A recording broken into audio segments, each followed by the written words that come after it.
Hello and welcome to Infamous, the audio podcast. This is Brandon, or Mutilis on Discord. This is Josh. I go by Grummelzog on Discord. As always, welcome back to another riveting episode of Infamous Christmas Edition. This week, we had Christmas, so that was fun. Did you have fun at Christmas?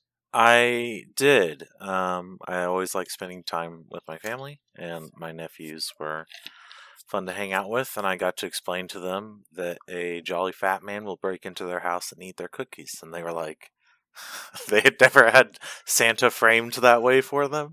So drop the jolly. That's extra information. Not necessary. So, it was fun. Cool. My holiday was the exact opposite of that, so... Well, that's not good, buddy. What do you mean? It was very good, because I didn't hang out with any of the people I don't like. Well, there you go. Instead, I went to a Chiefs game, so that was fun.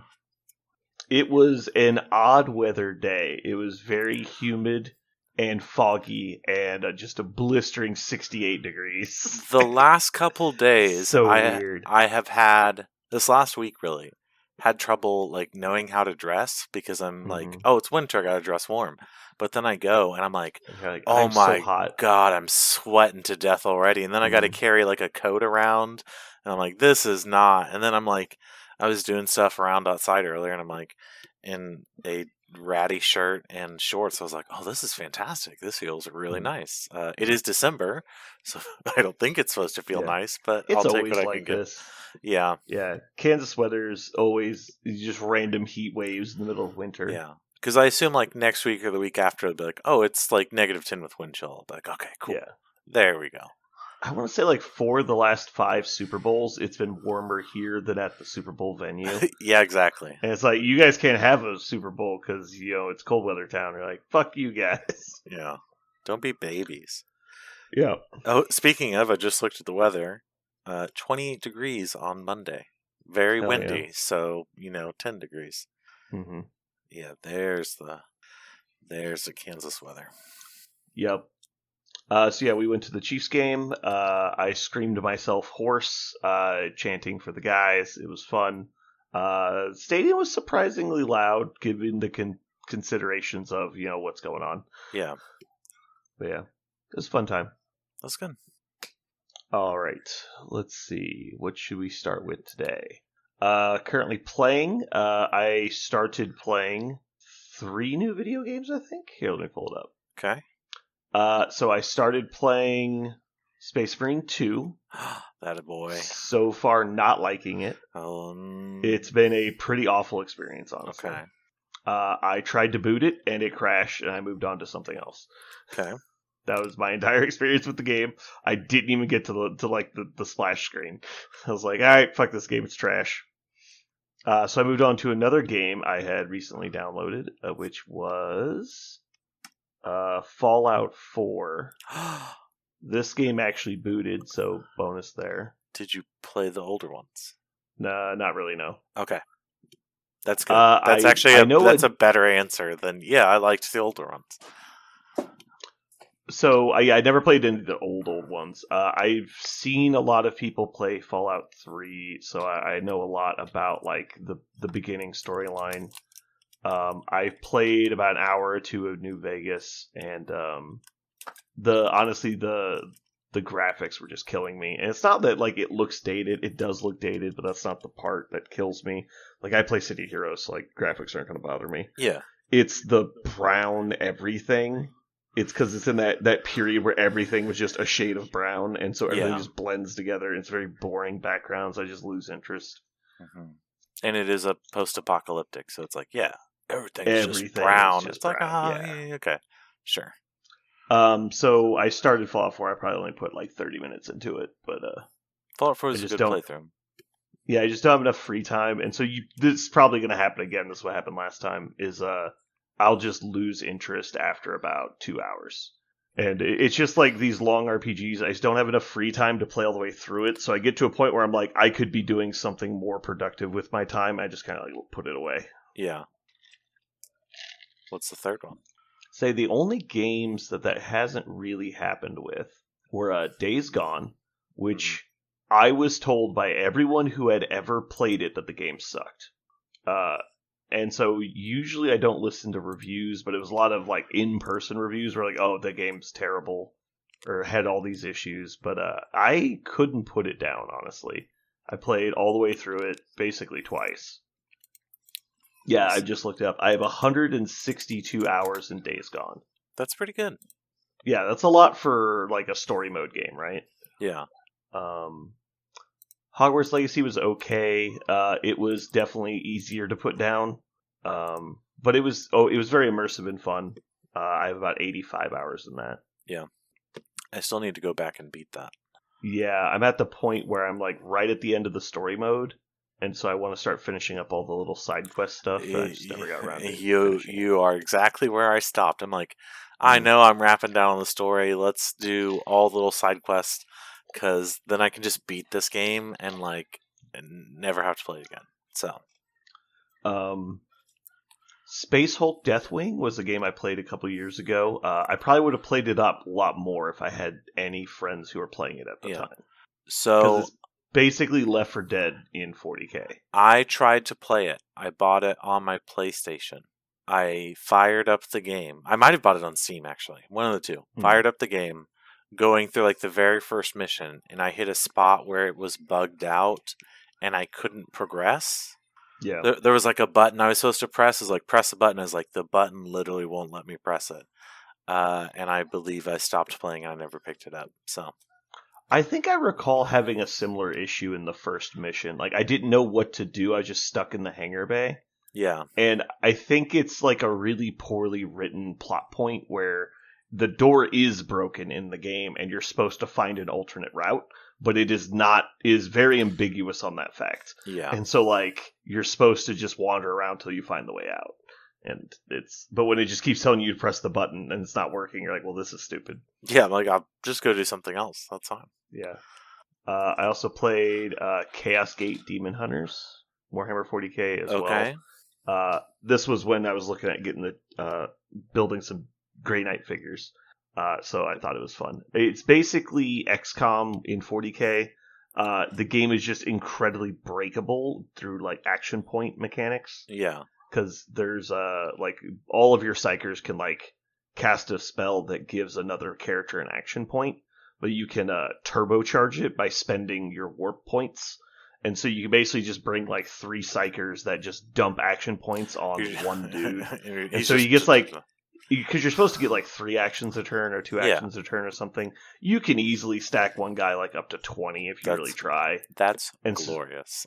I know, right? And so I was doing it to my Interceptor, which is the guy who has the teleport jump pack. And then as he ranks up, he gets access to new skills. So his backpack gives him a jump, which is like he moves 3 times as far as a normal move would let him move. Yeah. But then there's a skill he can get that is a teleport attack. So it's the same distance action, but it combines the teleport with an attack action. And it only costs 1 AP. Mm-hmm. But it's once per turn. And so you start stacking these different abilities. You're like, first action point teleport, second action point teleport attack. And then then he gets another skill where it's like dash, where he dashes and hits somebody. And you're like, so he just crosses the entire map in one action and clears the map. And you're like, that was cool. And then you're like, oh no, now all these dumbasses need to walk all the way across the map to get to the end zone. And so it's just like 5 straight turns of walking. And I'm like, oh my God, this is so stupid.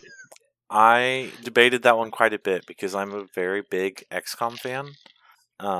If I ever designed a video game myself, it would be an XCOM-like. I enjoy that turn-based concept. So I might have to look at it soon. So it was pretty fun. It's just one of those games where the difficulty doesn't scale for your progression. So the beginning missions are somewhat difficult. And then as soon as you get to like level 3 on all your people, it's like, okay, well, this is just incredibly easy. Yeah. That's how it was like, because apparently I'll just never get XCOM 3 for whatever reason. But I remember XCOM 2 I played through on my first playthrough. And I lost guys, but I was able to shepherd a couple guys to where they got good. And then it was just like dunzo. Like I got into a map and I just rolled the whole map. I had like, 2 guys on the flanks just sweeping the whole flanks, no challenge, no need for fire support or anything. I was like, okay. But I also did those guys you can get in XCOM 2, and they are the half alien hybrids. Because the aliens like come, they take over Earth, they start like crossbreeding humans and aliens, and they have like Wolverine claws, and they can use them to like shoot them out, and then you pull yourself to someone. So I just started running 4 of those and just melee blendering through maps, and I enjoyed myself quite a bit. Cool. And then another game I enjoyed a lot was 7 Days to Die, which was basically Minecraft meets Left 4 Dead. We've talked about this one because that's the one where like I had my old toaster computer. Yep. So I couldn't leave the base, and when the base came, I had to make sure when all the zombies came, I was aiming right where they were coming, because I was not going to load anything. There was 0 FPS. I was just shooting, hoping I reloaded, shooting at the same spot. So I decided, I've been hitting on my Guild Wars still really hard, but I got a PS5 controller for Christmas. So I am working my way through God of War, the new one that leads into Ragnarok. And for some reason, I decided to play it on the hardest difficulty to give me a challenge. The downside is I have not played a hack and slash game in like 5 years, and I'm not the young, quick reflexed man I used to be, and so I am not prepared. There's a lot of like me just face rolling at a boss for 45 minutes till I get past it, and just constant doing that. But I also picked up.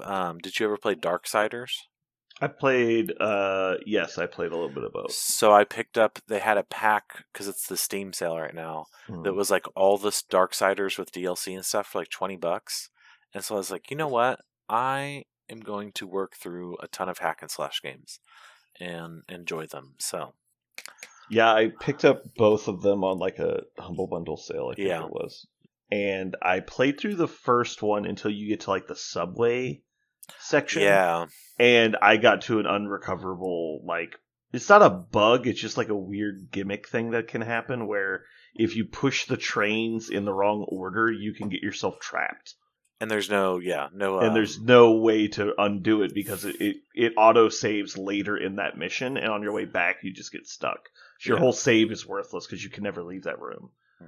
And so that happened to me, and I googled it, and a lot of people were like, "Yeah, that happens to a lot of people." And you're like, "Well, that's stupid." So I just stopped playing that when I moved on to Darksiders 2, and I don't know, I just didn't get into it as much, even though it seemed cooler on the face. I just wasn't enjoying the mechanics as much. I like the character in 1 more, but Darksiders 2 is the better game. When it got to 3, I kind of was out of the series by then, because there's like a significant time gap. They like made 1, made 2, then the studio went bankrupt. I didn't know there was a 3rd one. There's 4 now. Oh. And who do you play in the 3rd one? So the 3rd one you play as Fury. And it was an interesting development. Let's see. Fury. Yeah, he plays Fury. Because your main weapon is a whip, and they had designed the game to play with a controller. Because you could do the typical like button mash thing, but you could also use the analog sticks to like control the whip. Like there was 2 kinds of combat. You could choose which one you want. And if you were really good at the whip analog stuff, you could do crazy things. But it was one of those ones I think I picked up. I was like working through it, and then something else came out that I was more excited for. I was like, I'll just play that, and I haven't gone back. So we're gonna work our way through all those. See how it goes. I love a good hack and slash. I don't know why I decided to play on the hardest difficulty, because I was just yelling. I was just sitting at my computer yelling. I was like, this is... Because you just get two-shot. Like, there's no room for error. And it's fine if you're fighting, like, one or two guys. You learn the attack patterns. But occasionally there's like, yeah, here's 5 guys. And then, oh, there's also 2 guys throwing fireballs at you. So you need to be like, dodge, dodge, dodge, hit, dodge. Constantly. I'm almost to the part where you're doing open world in God of War. And that's when I was like, all right, if I can't do it, there's no shame in going back and like dropping it to a lower difficulty. Still challenging, but lower difficulty to play through. And someday I will get another Conan hack and slash, and it will be beautiful. No, they would rather die than give me a Conan video game. Yeah. They have one. It is the worst cash shop buy nonsense crap that you can make. And they're like, that's the only Conan game you'll ever need. I'm like, disagree. I was really hoping to win the lottery so that I could buy the rights from those Swedish fucks and do something with it. They won't sell it.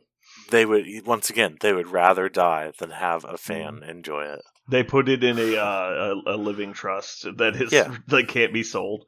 Yep. Well, we'll see, because in 2028 the rights go public because they haven't put anything out. No, because it'll have been 100 years, and under U.S. copyright law, they'll still own the rights to like the stuff they've created, but Conan the Barbarian as a character and the earlier stories go public copyright. And it's just like with Winnie the Pooh, then anyone can make anything you want. You just can't steal similar concepts that they've used. Yeah, you can't depict a storyline they did in the 30s, right? Because that would be less than 100 years. Yes, but once we get there, because he only wrote for like 5 years before he died from suicide. So, did you watch Fallout yet? No, I believe I'm going to save it for a beautiful binge watch all day, one day Saturday. It has been very hard to not go watch it, and even harder to avoid spoilers because I don't want to know. But everything I've seen, people are very happy with it. It's been 2 build-up episodes so far, so nothing crazy has really happened, but it's been good. Well, I figured on the first season they kind of did enough world building for the average viewer who doesn't know about Fallout that on this one they can really build up to a big story and then blow the load and just people go, this is crazy. Yeah, we'll see. I started watching Mad Men. Okay. It's a show that's been out for a while, but do you like it? It's interesting. It takes place in the 60s, obviously. Yeah, it's just weird. I like how they take time to really make it accurate to the time and not just like change the set pieces, right? Like the way everyone acts, everything. It's an interesting show because it's so different than what else you can watch. It is on the long list of shows to watch. I have a couple people tell me that it's really good, that it's worth the investment in time. But there's 3 seasons.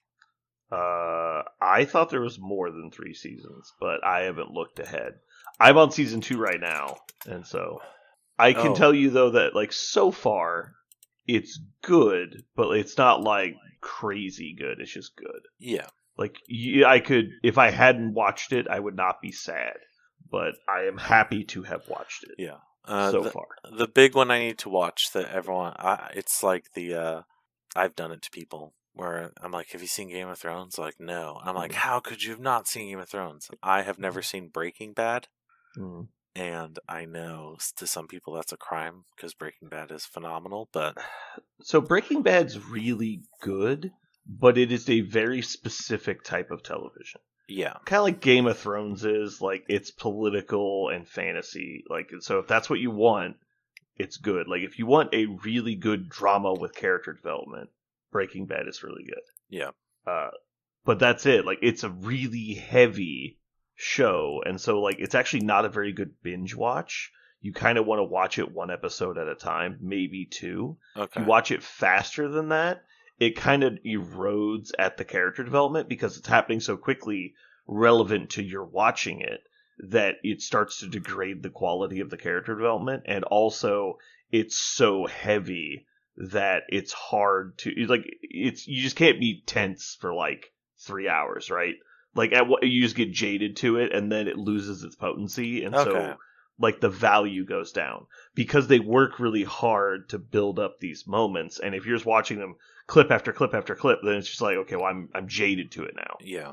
And so I highly recommend, if you are going to watch Breaking Bad, don't watch more than like 1 or 2 episodes per sitting. Watch something else after you've watched your 1 or 2 episodes of Breaking Bad, as where like Better Call Saul, the prequel show, is much lighter. It's much more comedy oriented, and it still has a great cast in it, and it's got good development. It just isn't as heavy, so you can process it more easily. But even still, I would recommend not binging the entire show in 2 days. Like, take your time with it. That would work out better for me because I don't watch very much television to begin with. Mm-hmm. So at best, I'm going to do like 1 or 2 hours and be like, I need to go do something else. So yeah. Yeah, because I would say Breaking Bad does a really good job of always making you want more, but you really don't need more. You just want more. And then Better Call Saul, I think, does a really good job of filling in all those want to know more questions that you had. I know I used to live with a guy, and his hobby was cinema, movies, television, all that stuff. I guess technically cinema is just movies. But, I mean, he had like the full, like, I don't know, 96-inch television. He had 400 movies. Like, he wanted the physical media, the whole thing. And Better Call Saul was his favorite television of all time.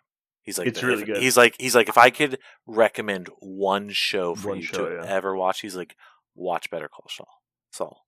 The best part is because, like, there's a lot of value in having watched Breaking Bad first, but it is by no means required. Well, because he's like a minor side character that pops up, right?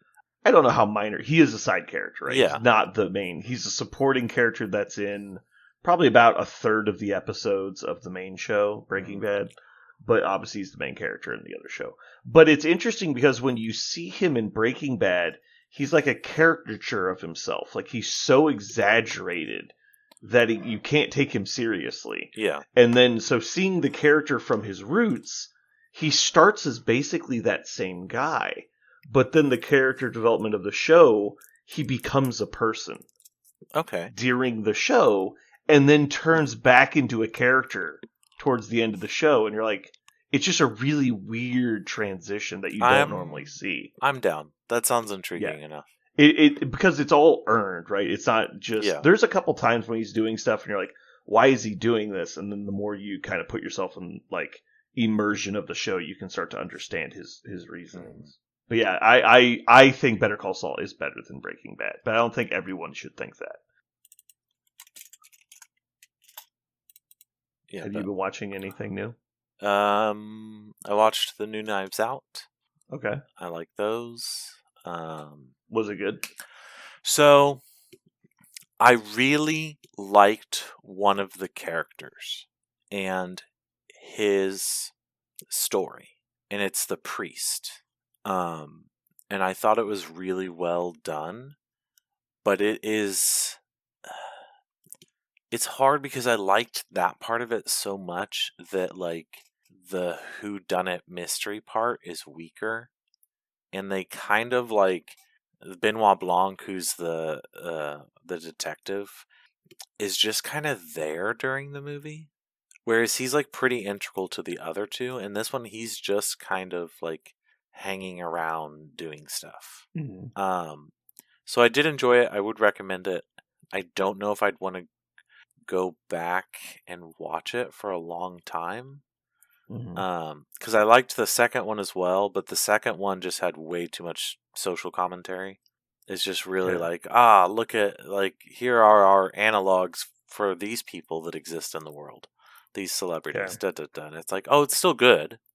But it's not, it's just like beating you over the brow with it. And this one had a really good story and theme, but it is a different kind than the other two, which is fine because I don't want to just watch the same thing over and over. I do like when a creator is able to expand out and try new formulas. So, do you think the first one's still the best then? Yes. Okay. I've only seen the first one, so first one is very, very good. The other two are like I would still recommend them. They're still good. They're still worth the watch. It's just the first one kind of was lightning in a bottle, and we've gone in a different path. These last two. I'm trying to think anything else. I need to finish my anime called Night of the Living Cat. And Brandon's face. It is an absurdist anime. I love it. But imagine a zombie apocalypse, but instead of zombies, you turn into a cat. And so it is a group of people trying to live in a world where everyone has been turned into cats. And if they get licked or anything by the cat, they also turn into cats. And so it's very absurdist because all the characters take everything super seriously. Like it's a horror film. But you're like, they're just cats. Like it's just cats doing cat things.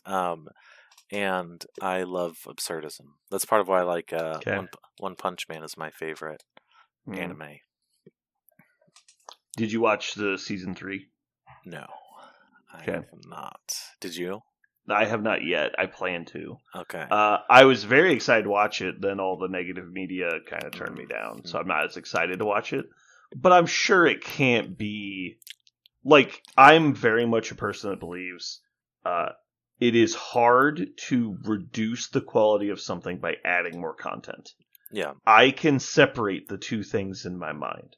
And I don't know why most people can't. It drives me nuts. When there's like... Oh, the blah blah blah. The new Star Wars ruined old Star Wars. Like, well, you didn't like old Star Wars that much, if that's true to you. Yeah. Like that. How is it? Like they couldn't be more different. Like it's like how are these like so separate in your mind?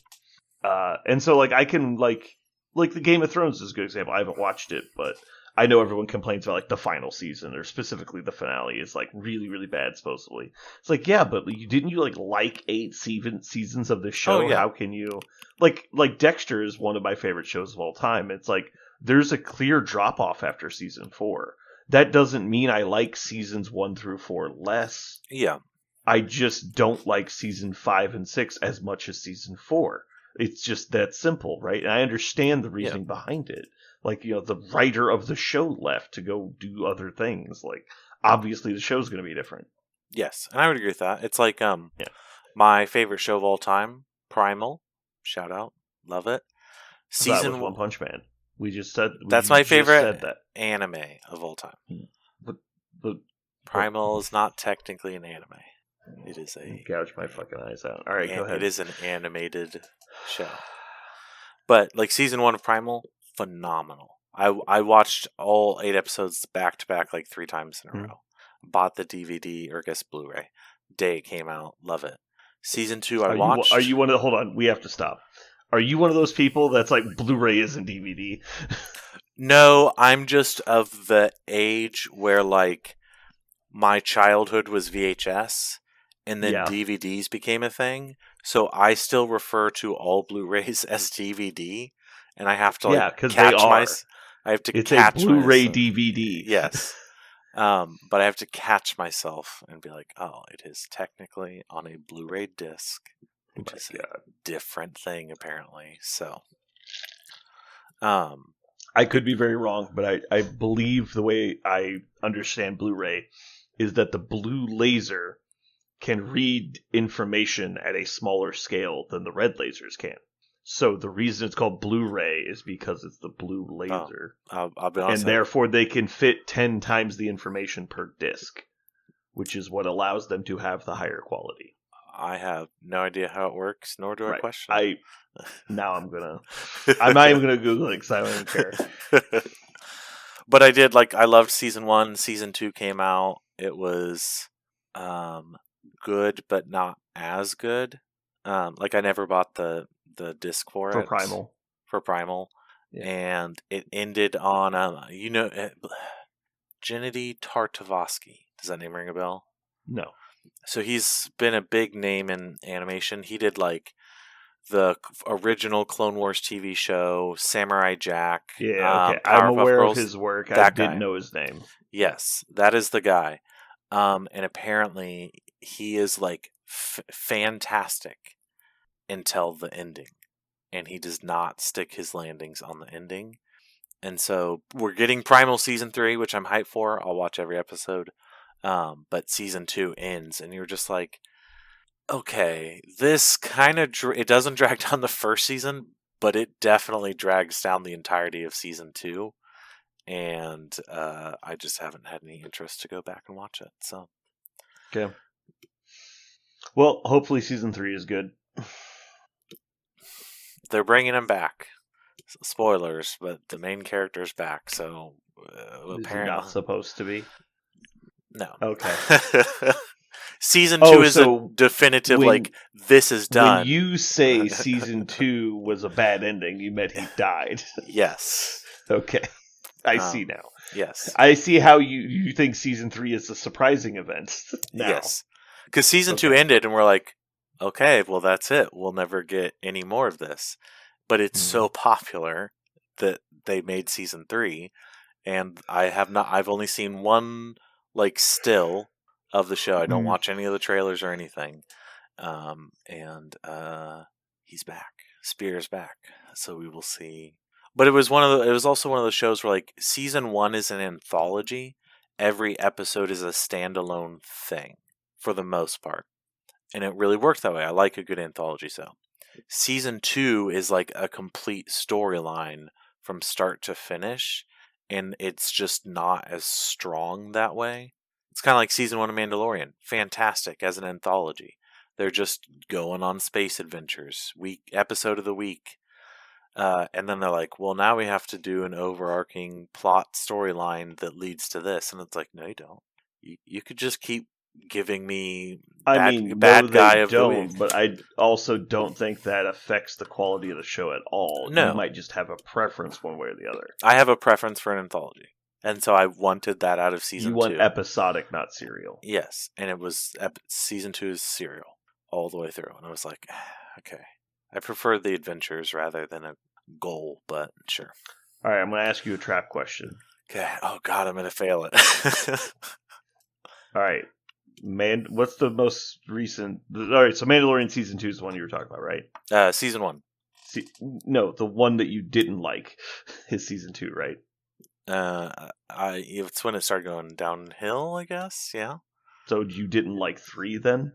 No, I have liked all the Mandalorian. Which one is your least favorite, Jesus Christ? The third season. The third one, okay. Mandalorian Season 3 or Book of Boba Fett?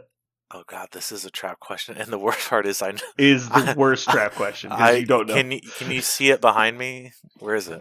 It's down there. I know CJ will hear this episode, and that is CJ's favorite. After Doctor Doom, I think that's his favorite character is Boba Fett. Okay. You haven't answered the question. I know I'm stalling for time. I'll be completely honest with you. I'm going to go with the Book of Boba Fett. Kill yourself. All right, moving on. For a simple reason. You have forsaken humanity. That he rides a Rancor into battle. That's the worst part. And that's literally the problem with the show. I had a huge nerd erection. I'm like, this is so fucking cool. Is it good? It's not. Did it go so cringe? It pulls me out. Like you've seen Parks and Rec, I assume? No. Okay. Well, there's a scene where Patton Oswalt bits of it, plays himself on the show effectively. Yeah. And he filibusters a town hall meeting by reading his fan fiction about Star Wars and Star Trek. That sounds fantastic. And Doctor Who. It's the worst thing ever. So he's like it opens as a gauntleted fist reaches out of a hole in the sand, grabbing at the ledge. And it's like Boba Fett crawls out of the Starlight thing. This was a decade before Mandalorian came out, right? This is when it was a fan fiction. Yeah.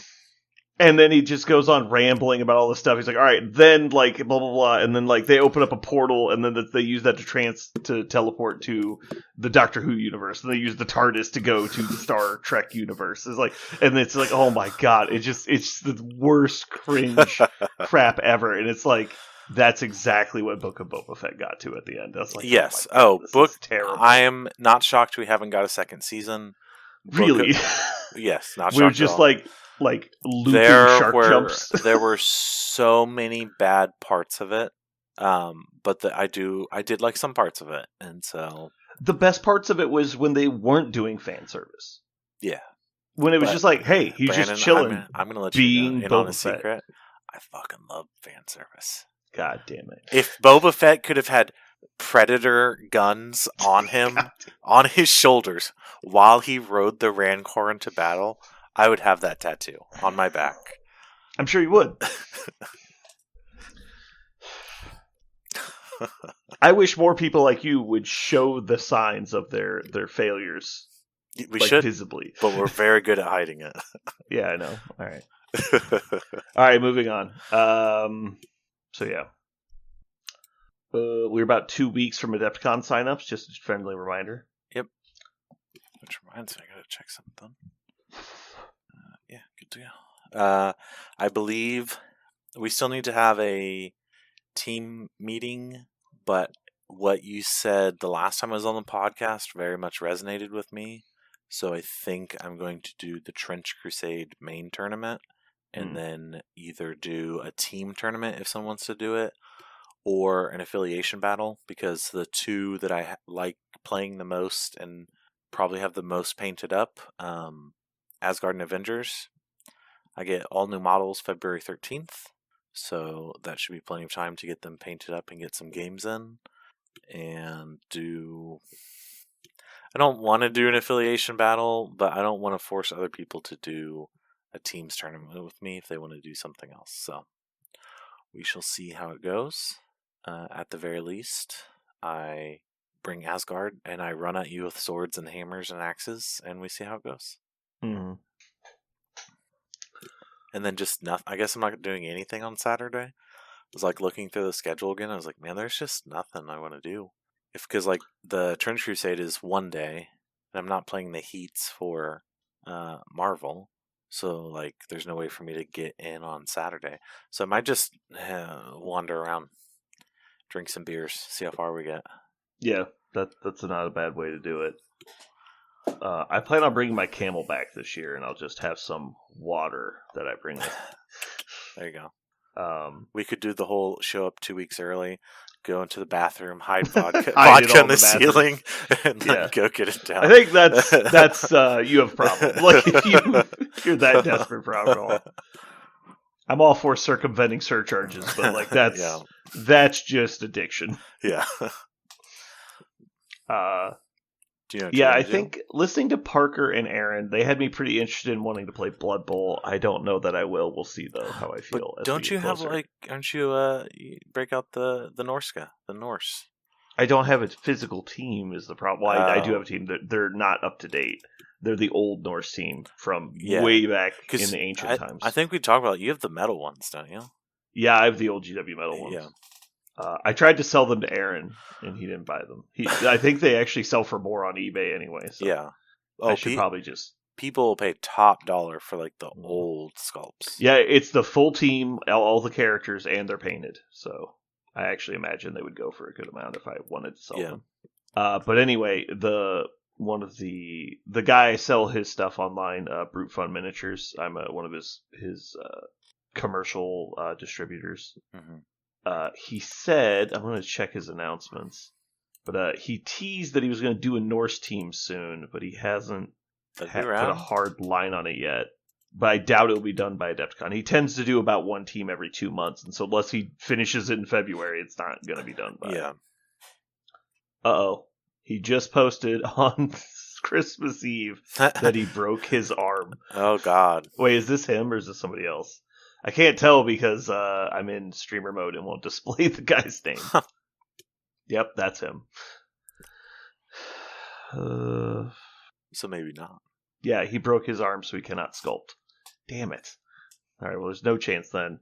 So that means I'd have to play a different team. I have Black Orcs, which are easy to play. Mm-hmm. They're like smooth brain central. Or I have Vampires, who are like the opposite. They're very hard to play. I've really only played the video game version, and I would say that's the game. So, if I'm not playing dwarves, I'm playing Black Orcs because I don't want to think. I just want to brawl, and that's what I enjoy doing. So, Black Orcs. I know there was a couple games I did like it's all against the computer, but I did the league, and most games I just won because like 2/3 of their team was dead by halftime, and then I'm like, cool, I get the ball, I run down, I score once, I win. The problem with the video game is that the AI, it's like chess. Like the AI, it's chess, but 100 times more complicated because of the random variance. Like the reason chess can be solved is because there's no random variance. That doesn't work with Blood Bowl. So the computers just make the worst decisions. Yeah, because they can't understand how to prioritize, like, to weigh the difference between important action and likely action. And so it's like, well, I need to move my ball carrier. But currently, the ball carrier needs a 5+ dodge roll. And there's 100 things you could do to make that easier that are free actions. But it can't solve the complicated issue of what to do first. So it just weights them by importance. And it'll just do dumb shit because of that. And so to make the game competitive, they just skew the numbers.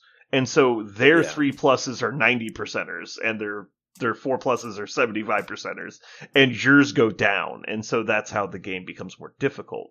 And so if you crank the difficulty all the way up, you're playing against somebody who's just making completely ridiculously stupid decisions, but never getting punished. And anytime you try to do a 2+ action, you fail. And it's just really frustrating. Yep. I learned that when I decided, I was like, oh, I'll do like a pickup game. I'll play against someone online. And it was one of those, like, I come in, his rating was like super fucking high. He's playing Wood Elves. He scored on me like 3 times before half or something. And I was like, I didn't know you could play the game like that. Wood Elves are pretty complicated too. And so you can just boat race people. Ever just fist-faced the AI until I won. And that guy's it doesn't. It just tries to make a cage and stands there while you beat the shit out of it. Yep. Or I make a cage and it comes to me. I'm like, that was a bad idea. That's where I want you. Yeah. All right, let's go ahead and jump into Mojo World for today. Let's do it. All right, we're doing whodunit movies this week. We are also I'm encouraging Josh to be aggressive with the vetoes because this is not my type of category, and I'm just going to throw shit at the wall until something isn't vetoed. Let's get into it. All righty. I believe you go first. I believe I do. Because they called it out in the comments. Terminator 2. I called it out as soon as I said it as soon as we did it. Whoever went first automatically won the poll. I said it as soon as we started. I was like, sometimes it's just like that. Like the Arnold Schwarzenegger was the same way. Whoever gets Terminator 2 wins. All right, I'm going to go with the Hateful Eight first. Okay. I think there are movies I like more, but that's definitely, I think, the best movie I have on this list. Okay. Once again, we'll see with this aggressive veto. I can make I feel like I can make an argument for it. Hot Fuzz is going to be my first pick. This is on my list. And then So I would push back on it on the sole premise that it's just strictly a cop movie. But there is an element of whodunit. We're solving a mystery. What is going on? Crime. Yes, but that's what a whodunit is. You solve a crime. A mystery can be a crime. That's true. I guess not all mysteries are crimes. All crimes are mysteries. Is that? Yeah. So yeah, the only argument is like, are they solving? I'll give it to you because I was going to name it, but I'm just saying, like, it's hard to, like, is Lethal Weapon a mystery? Like they had it listed as a whodunit. Right. So when I come to this argument, I basically say every movie is only in one category. And so if you use that as a like a compass to rate movies for categories, then whatever it is the most of is what it is. So for example, Aliens is an action movie. Okay. The point of the movie is to display action. It is also sci-fi. It is also horror. It is also all this other stuff. Yeah. But if you boil it down, the highest concentration left remaining is action. And like that's the point of the movie, if you will. Kind of like Terminator 2, same thing. It's like the first one's kind of more of a horror movie. The second one is more of an action movie. But again, I already said I'm fine with Hot Fuzz. Mm-hmm. My second one is not going to win me any favors, but I'm going to do The Pale Blue Eye, which is a 2002 Netflix movie. It is based off the works of Edgar Allan Poe, which I am a huge fan of, and it is starring Christian Bale. And I watched it with a girlfriend and was very much entertained. Was drawn in the entire movie. So, all right. Well, I did not think this would be so easy. So, why does it keep trying to bold all my posts? All right. My next up is going to be Shutter Island. Okay. Fantastic choice. Damn, that's a good one. I cannot believe you let me have that. I had to go with my Poe. I had to call it. Maybe you could take it to Hot Fuzz, because like Hot Fuzz is probably going to get you dinged for not actually being a fucking mystery movie. But Brandon, you know my strategy. I get one good movie, and then I'm just like, hey, here are two fucking dark horses you've never watched. Vote for me. How's that working for you? I almost got a hat trick, so sometimes it does. If I get a really strong first one, we do pretty well. All right, and then finally, I have to pick Clue. Okay, the movie. I've got to choose between two then. I mean, I've already won, so like you can. I am going to do Sherlock Holmes, unless there's pushback, because Sherlock Holmes. Waiting for you to tell me which movie. It's just called Sherlock Holmes with Robert Downey Jr. What year? 2009. Okay. Because there's a whole bunch that have Christopher Lee and there's a billion Sherlock Holmes. There's a million Sherlock Holmes. That's fair. Yeah. For the reasons we've already talked about today. Yes. All right, so I am very excited to do honorable mentions because I cannot wait for this. All right, so I'm going to give you opportunities to veto these individually. First, The Usual Suspects, which would make most people's list, I think. Okay. You don't veto? You think that's good? You didn't say who it was. The Usual Suspects. Oh, Jesus Christ! I thought you were like, yeah, it's The Usual Suspects, like as a turn of phrase. Let's see. I don't know enough about this movie to say one way or the other. Oh, you've never seen it? Okay. It's one of the like cult classics. Like, okay. It's a really famous movie. I'm going to open that wiki page. So it's widely considered a really good movie. Yeah. I love a good movie. So next up, I have The Fugitive. Okay. Yeah, it's clear. All right. Yeah. 7, which should have been chosen. I can't believe you didn't pick it. 7. They're literally detectives. Have never seen that movie. Brad Pitt and normally I get shit for not seeing obvious movies. How have you not seen 7 or Usual Suspects? I don't know. And you like whodunits? I just haven't gone into the 90s, I guess. I don't know. Okay. Let me see. So then I have Who Framed Roger Rabbit, which is one you suggested. Yeah, that was going to be on mine. Now these two are my controversial ones that were my hangers on that I was going to pick. Okay. Are you ready? Ace Ventura, The Pet Detective. It is a whodunit, by definition. It's a whodunit, and he's a detective. So it is a fantastic film. So yeah, and then I would say the final one, which is a little bit more risque, The Big Lebowski. Okay, hold on. Who took the rug? Give me a second, the whole point of the movie. because I have Who took the rug? I have to pull myself back because I fucking love The Big Lebowski. Mm-hmm. It's a mystery movie. It is a mystery movie. We are trying 100%. To figure out, like, he's just really stupid. I'm going to say yes. Damn the listeners. Right. That's a great movie. It is a whodunit. There's a mystery. If you disagree, fuck yourself. Nice. So. John Goodman, by the way, massively underrated actor. That dude is awesome. Yeah, he's super good. So my call-outs were going to be obviously the Knives Out trilogy now. Any of them are worth your time. And then my backup one, which I don't really feel like was much of a dark horse, was Minority Report. Because it is a whodunit of him being framed, trying to figure out like who the killer is, and following the clue to the very end of the movie when he figures out, obviously, like the framing that has been used by the psychics. I would argue, once again, if we were going into your definition, science fiction, I would argue. Action, but it does have a mystery whodunit element. So sure. All right, cool. I cannot wait to crush me. I mean, yeah, I am. People are going to be like, people are like, oh yeah, Hot Fuzz is good. What the fuck is the pale blue eye? Get out of here! Stop letting this guy on. But I love. I'm gonna just letting you know. I'm gonna make a post burying you. That's fair. That's fair. Just be aware that's going to happen. In my defense, I would like to do this. The inventor of the detective story was Edgar Allan Poe. So I'm sticking true to roots. Suck it, nerds. Okay. Cool. All right. Well, I think they'll wrap it for us today. Hopefully you guys had a good time. And this has been Brandon. And Josh. And you just listened to What is 7?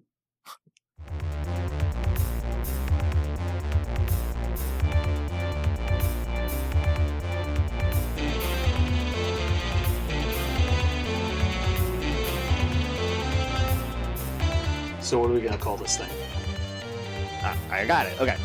Incredible, new, fantastic, astonishing, mighty, original, uncanny, sensational podcast. I'm just going to put down infamous.